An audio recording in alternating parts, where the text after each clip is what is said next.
Hey y'all, Melvin here, alone. If you're wondering where Mools is, I must inform you that he has exited the show, possibly forever. Why? It's simple. We're not clashing, not at all. It's just that he doesn't have to be here now, seeing as he already knows what's going to happen from this exact point forward. Because he was here for all of it. He was more than here for it. He's why it is. An integral, irreplaceable part of it. A whole half of it. As you will finally see. Now, when I last left you at the end of Book 7, I had decided to end 2015 by trading in my music career to meander about in the United States workforce. But more specifics are needed for you all to fully understand how I arrived at that decision. For starters, instead of painting the picture, you can just see it for yourself. Here's my Snapchat story from December 15th of that year. In other news, though, I'm still unsuccessful and dejected, and I think the lack of fame is turning me into a monster. So I think I'll eat me a bowl of Christmas Crunch and think about where I went wrong in life. We ain't got no hot water. The water heater broke. Now I gotta go to my other job smelling like Master Splinter. Cause I'm not taking no cold shower. Melvin Burch don't do cold showers. No, I'm not. I said I'm not taking them. I'm not taking them. This was a time when I was especially trying to mask the severity of the hopelessness I felt with humor. So understand that wasn't a completely accurate reflection of the era. The truth is, I was either sulking, sleeping, or crying when I didn't have to present myself to the world. I didn't know what I was in for. You see, I got the 2 jobs in October. Soon after, I found myself barely mustering the energy required to fail to sell sunglasses, then turn around and meticulously scan and load hundreds of packages onto large trucks in a frigid warehouse. Sure, I was making money, but was it enough? No. The ends definitely did not justify the means. Seriously, do you see these bags? Who was I kidding? The thing is, when I first started, I thought I was going to put the earnings towards my music career. I would soon find out that it would go towards gas to drive 45 minutes to FedEx at 2 in the morning, 6 times a week, and fast food on the way to and from the job since I barely had any time to eat at home because I had to sleep as soon as I got back if I didn't want to be half dead at the jobs. But the real kicker is that I would also find out that I would hardly have the time to even create music anymore. You can only scribble so many stray lyrics, ideas, and notes to yourself on the back of customer info sheets before you either get reprimanded by management, start to feel insane upon reviewing them after work, or both. And what time did I have to record any of it? No time. That's what time. This was the cycle. I can't believe I'm at work. I could be doing so many other things. I need to be doing so many other things. Mainly working on my music career. Why am I here again? Oh, yeah, that's right. To make money for my music career since I need money to make money and to break into this game, apparently. But wait, all the money I'm making seems to be going towards everything but that because it has to. And now, because of these jobs, I don't even have the time for my music career. So yeah, why am I here again? For nothing, I guess. Well, I'm also here for my parents since I've been out of college for over a year. My parents are sick of looking at me around the house and have been wanting me to be employed. I can't believe I'm at work. I could be... And the cycle would begin again. Now, add in the fact that I'm also at work, constantly thinking about how I already spent most of the year trying and failing to establish myself in the industry. Disastrous tours, accidental sabotages, ignored efforts. Who's to say this money, which quickly turns into what money, is guaranteed to help change that? Dreadful anxiety. Listen, I could talk endlessly about the specifics of my desperation and misery during that period, but I think you get it now. This arrangement was unsustainable. So, at the end of December, I made the decision to leave it all. I would resign myself to a life without chasing my dreams.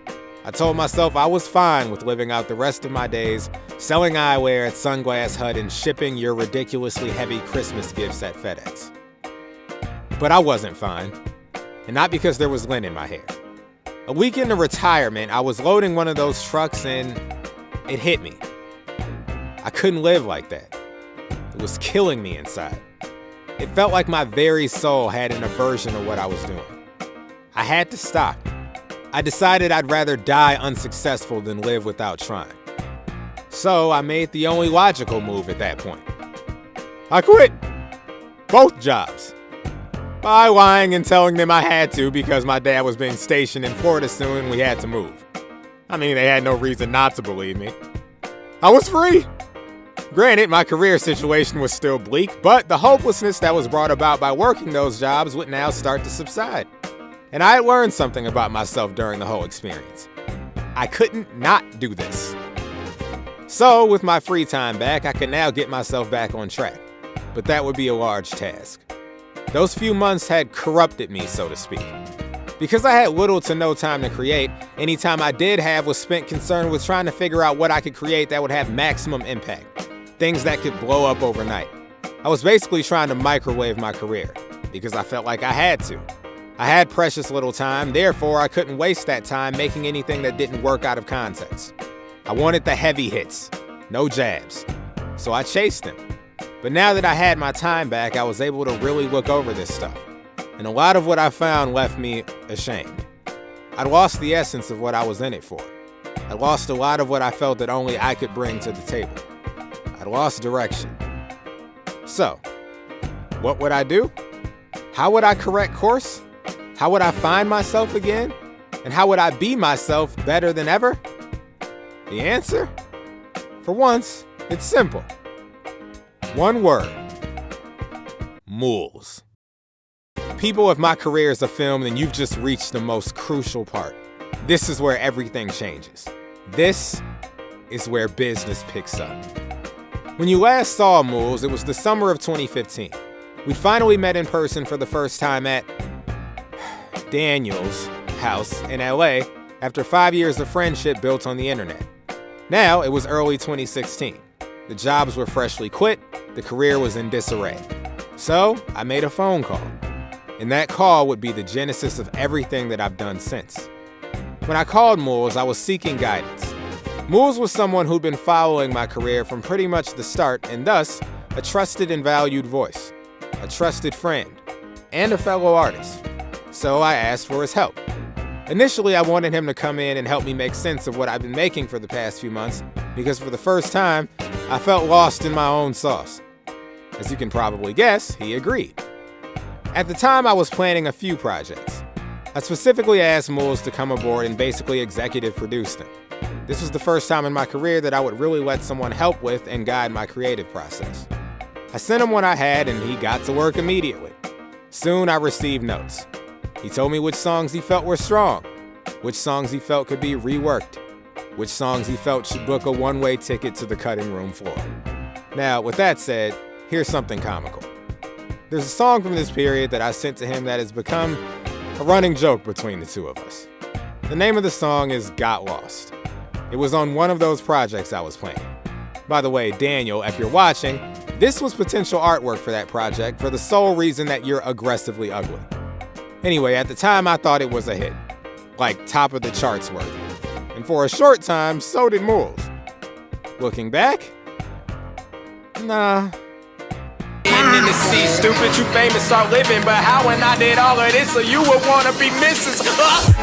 Girl, I got lost trying to find you. You ain't gotta mind me, but I mind you.